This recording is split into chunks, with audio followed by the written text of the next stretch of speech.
So fundamentally, the omoplata is like a police hammerlock that you're doing with your legs instead of your arms. Fundamentally, his arm's out like this, and you're bringing his hand towards his head. Some people are really flexible, and we'll have to make adjustments for that, but this is what we're trying to do. It just happens to be that my legs are woven in here.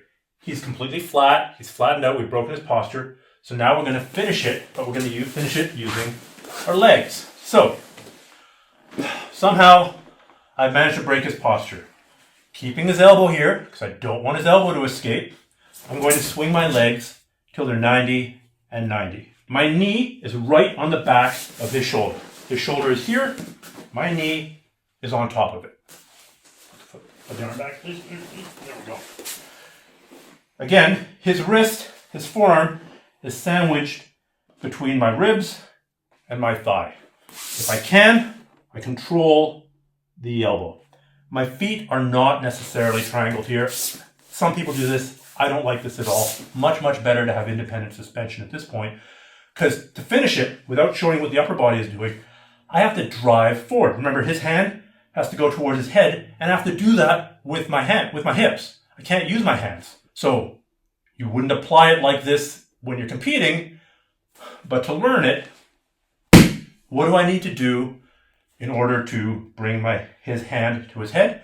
I need to come up on this foot, I need to come up on this foot, and arch up. Now, to have better control over him, I also want to have control of his upper body.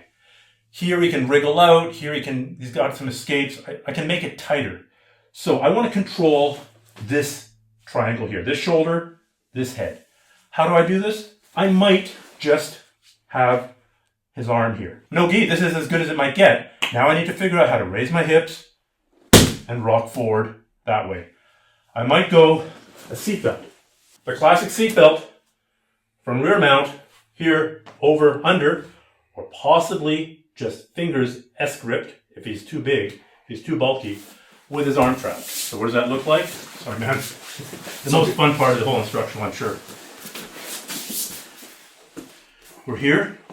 I'm going to go over his near shoulder, under his far shoulder. Richie's pretty jacked, so all I'm going to be able to do is get my fingers together like this and go here. Maybe I can just go across his forehead. That's pretty awful and destroying his posture. Very common in the gi world is to take one hand on his lapel and the other hand on the horse collar here. What this does is it pulls down on his shoulder. It creates kind of a hangman's noose for his shoulder. It allows me to pull up here. Now, if he's super flexible, okay, sorry about this, super crazy flexible, I'm just loosening everything. Let's pretend I'm there with my legs in the full 90-90. I might take his hand and push it up behind his ear on top of that. I've seen it done from here, and then the guy screams. So that is your kind of ultimate option. There are a couple of things you can do to make this tighter if it's just not working before you do that arm option though. The first is to kick your leg out this way.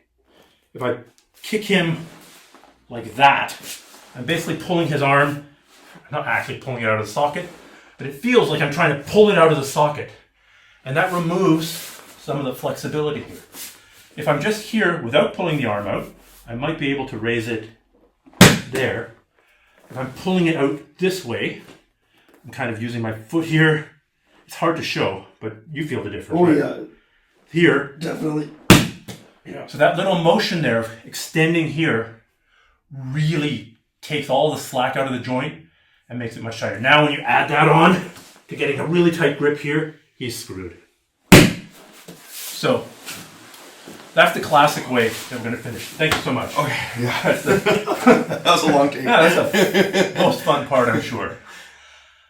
So to finish it, you're going to sit up, you're going to break his posture, and then you're going to actually finish it. Get your legs into the S position, get some kind of grip on his far shoulder or onto his head, and rock your hips up using those details to make it tighter.